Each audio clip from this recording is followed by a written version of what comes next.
mkiheshimu pia hao wakubwa, pia hao wadogo tuheshimiwe. Hatuna majina kubwa, lakini tunasema tuheshimiwe. Ukiniheshimu unaheshimu huyu msichana mdogo. Ukiheshimu mwanamke atajua hata mimi nikisoma nikipewa kazi kubwa nitafanya bila woga.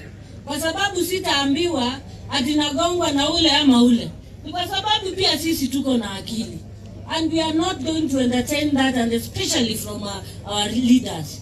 So we are calling out our senator. Our first lady alikuwa ametulia tu, alafu unaanza tu kumuita majina huko kwa mitandao. Shame on you. Shame on you, shame on you. Na kama kuna recall clause in our constitution, we should do it.